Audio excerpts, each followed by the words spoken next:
What's going on, guys? It's Jazzy. Today I'm here with political analyst, author, lawyer, and advocate, Van Jones. Mr. Jones, how are you doing today? I'm happy to be here, happy to be with you. We'll see how this goes. Well, I'm super excited. Let's get into it. All right, good. So you have been a very powerful advocate for criminal justice reform, especially in helping individuals who have fallen victim to injustices in America and in the judicial system. So can you speak about some of the most impactful changes you have seen in recent times? And what do you think needs to happen next for those most affected by mass incarceration? That's a question close to my heart because we have way too many people in jail. Look, by the way, I'm not a part of like the pro-crime lobby. You know what I mean? I'm not out here advocating people breaking the law. But, you know, I've seen what happens to rich folks when they break the law and what happens to poor folks when they break the law. And it's not the same at all. If somebody has money and their kid gets caught doing drugs, or kid gets caught making terrible decisions, they usually don't go to prison. They might go to rehab. They might get extra counseling. They might get the school wrap around them, help them, blah, blah, blah. Whereas another kid 5 minutes away in a different neighborhood doing the same thing goes straight to prison. And for the rest of their life, they've got a criminal record. That's not right. That's not right. And so I'm not dumb enough to believe when I go to prison, I see all black and brown people, all people who don't have much money, that we're quote unquote more criminal than anybody else. Because I know how much criminal activity is happening on Wall Street in this city right now. And so that's the most important thing, is that we just start off recognizing everybody counts, everybody matters, and everybody makes mistakes. Yes. Is your child got caught doing drugs? Do you think they would be a better person if you put them in prison for 10 years or put them in rehab for 10 months? Well, if you know that would be good, if you know putting a child in prison for 10 years, your child for 10 years would make them worse and not better, why do we do that for poor kids? As a kid, I was taught the importance multiple times about knowing the difference between right and wrong. But I also believe that everyone deserves a chance to be treated fairly, no matter where you're from and no matter, who you are.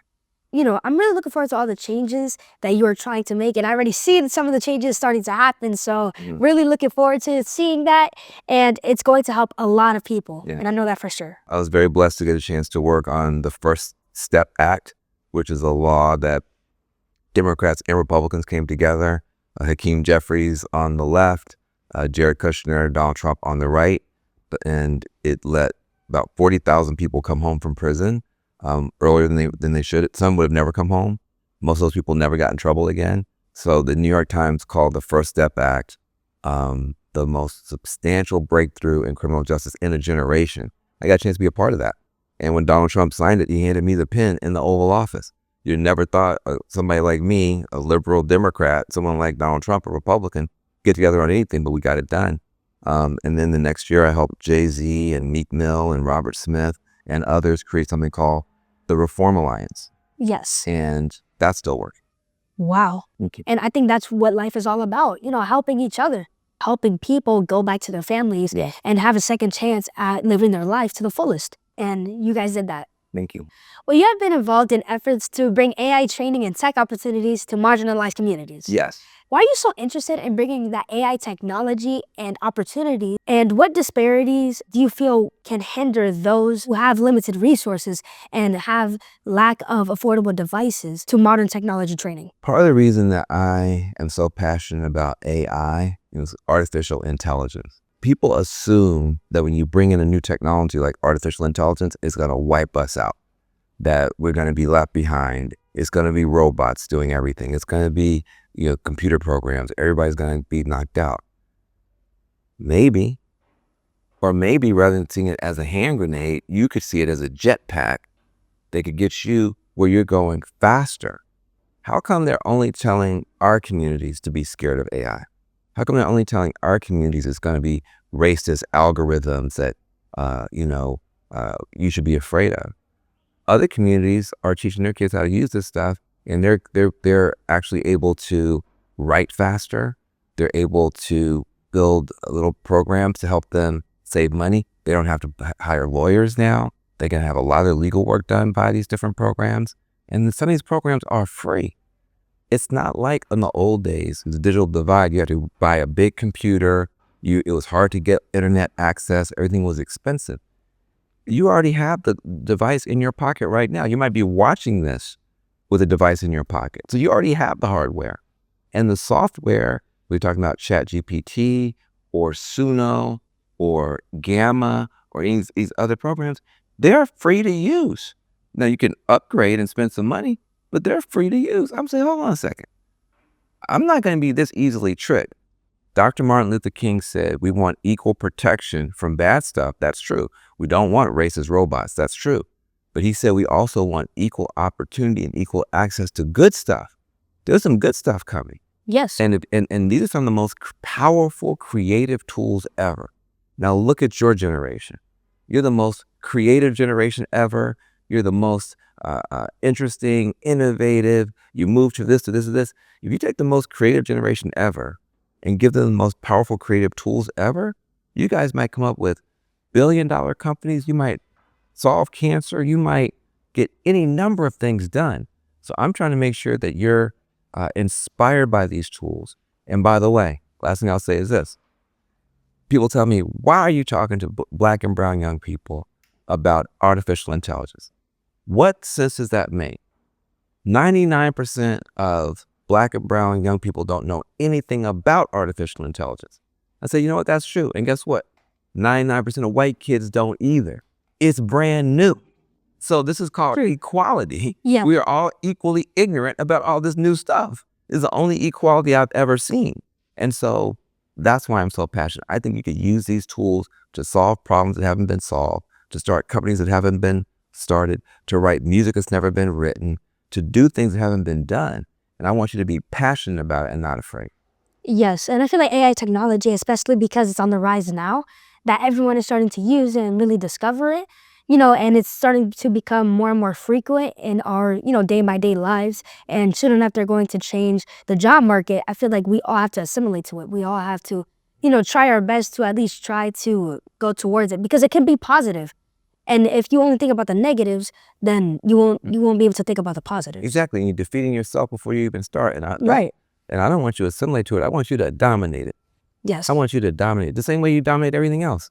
Your generation, you dominate music, you dominate sports, you dominate fashion, you dominate. So why should you dominate everything? Y'all should just be awesome. And any tool somebody puts on the table, you should pick it up and use it better than anybody else, especially given how creative your generation is. Yes, and I know that a lot of marginalized communities, they face many barriers. Yeah. Like what I said before, when it comes to lack of affordable devices or lack of sustainable resources in general. Yeah. Especially when it comes to technology.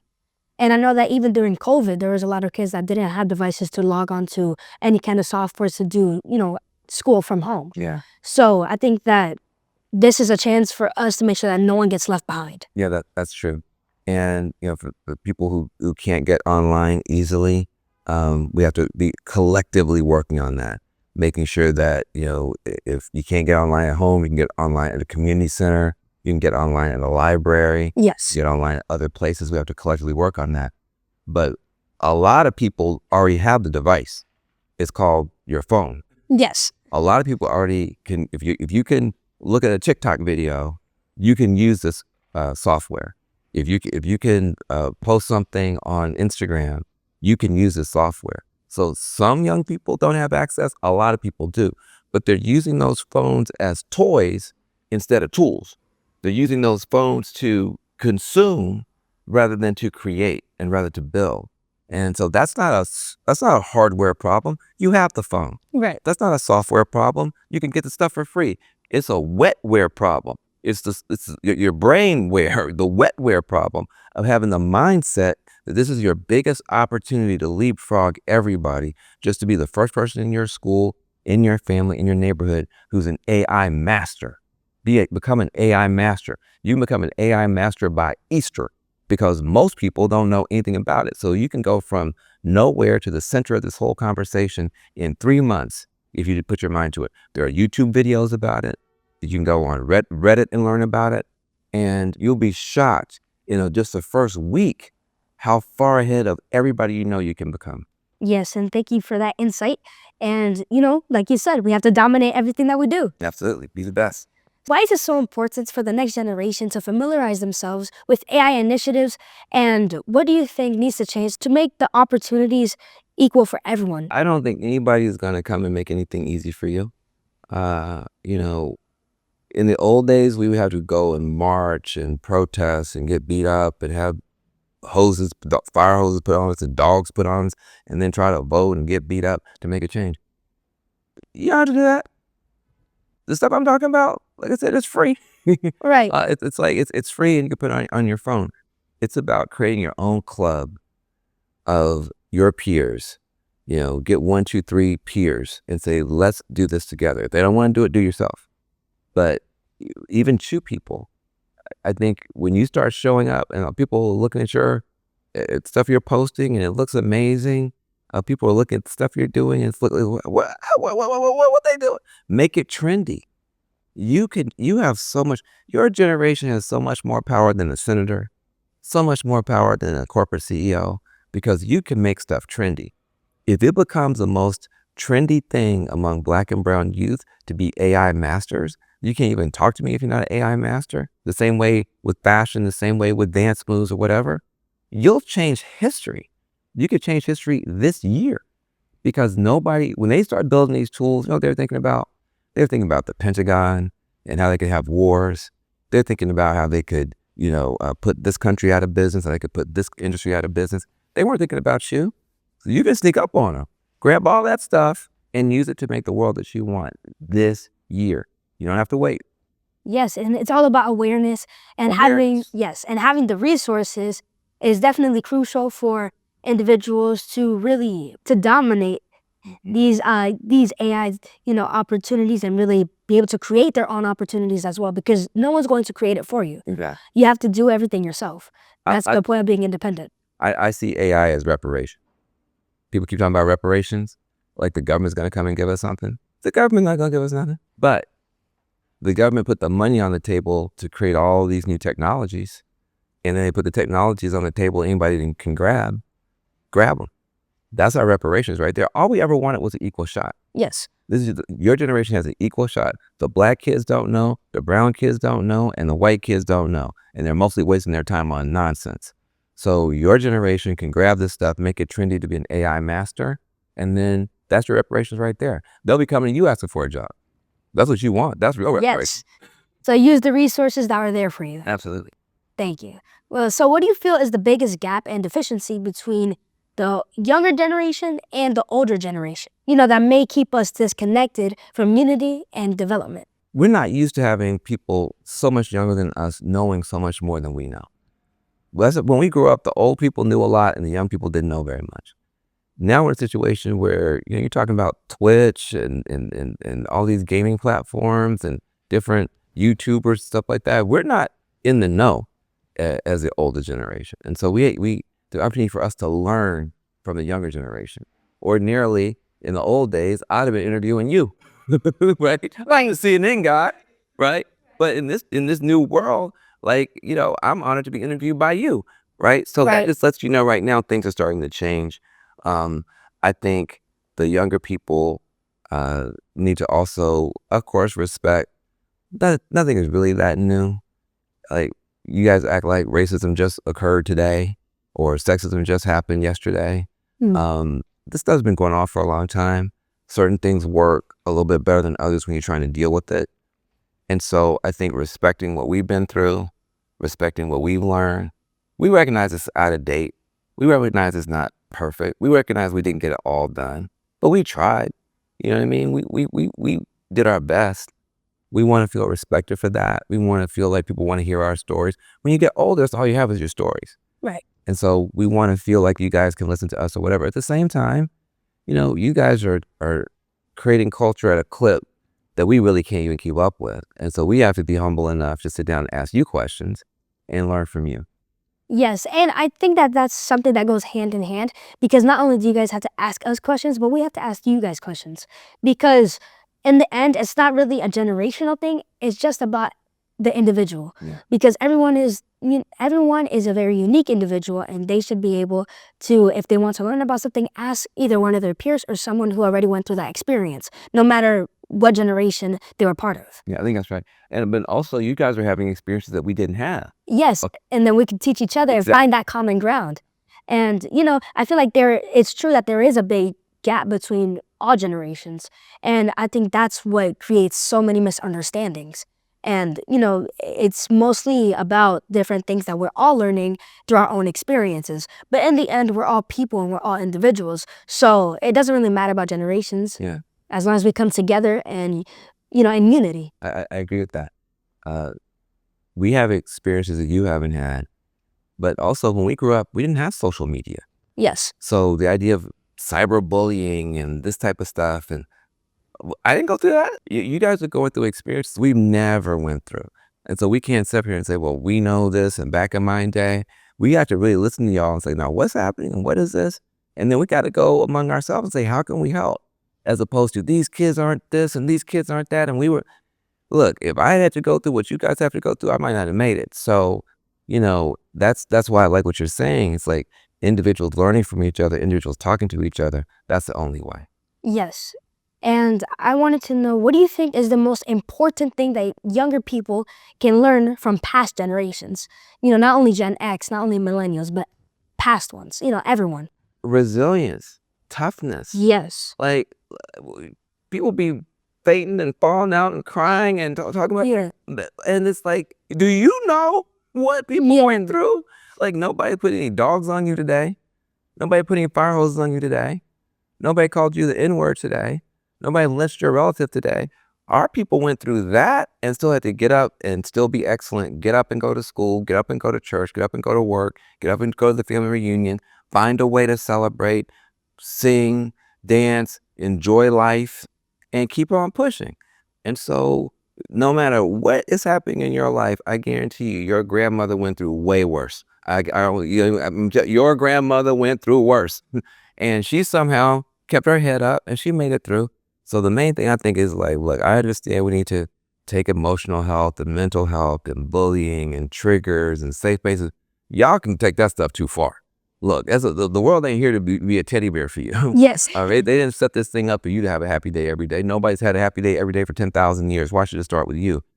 Decide that you are going to win and then make every other decision in your life and your day consistent with winning. There'll always be distractions. There'll always be setbacks. There'll always be somebody saying something negative to you. That is no excuse for not winning. Yes. If whatever you were born, you have gifts, you have blessings, you have a talent. It's your responsibility to develop those. Just like if you were a mother bird with a little egg, you have to defend that egg against all predators. I don't care if it's an eagle. I don't care if it's a fox. I don't care if it's a snake. You have to defend that egg. For you at your age, that egg is your talent. Yes. It's your gift. It's your calling. You have to defend that against all predators. You can't sit up here and say, oh, the predators are making me unhappy. Like, I need a trigger warning before the fox comes. That's not how the world works. Okay? Yes. Get tougher. Absolutely. And I agree that, when it comes to past generations, us newer generations, we could definitely use a lot of the wisdom that they can give us. And like you said, resilience and understanding as well, because understanding, that's something that we all can learn and something that we all have learned throughout our lives. So, just kind of teaching each other like before and recognizing that we all have experiences that we can all find common ground over and we can all just speak about. Absolutely. I agree. Yeah, thank you so much. And I wanted to know, can you please share some words of motivation to everyone watching my show? Well, first of all, keep watching this show. She's really good Yeah. at what she does. Make sure you listen to that one. Yeah, exactly. Click, like, watch. I don't know you guys have all that stuff y'all say. On cable TV, we don't ever say click, like. I don't know. What am I supposed to say? Anyway, number one, keep watching her show and take inspiration from what she's doing because she's only 14 years old. I was in my 40s before I was on television, right? So you know, whatever your gift is, whatever your talent is, you should chase your dreams the same way she's chasing her dreams. And also don't underestimate how much you can get done. I think people think, oh, when I'm, later in life, you can do it right now. There are tools right now. There's software right now. There's AI opportunities right now. We'll put some of those in the links and stuff that can let you be excellent today. And beyond that, look, I'm learning every day. People assume if you're on CNN, you know everything. We don't know everything. I get up in the morning just like everybody else, look at my phone, feel depressed, see what I mean? Yeah. And then I try to learn a little bit more, listen to a podcast, listen to an audio book. Even when I'm on my treadmill, cardio, I'm listening, trying to learn. And I love it. Be somebody who loves to learn, and every day will be an adventure. Thank you so much. And everyone, I hope you listen to him because this advice is going to get you far. And until next time, Jazzin' out.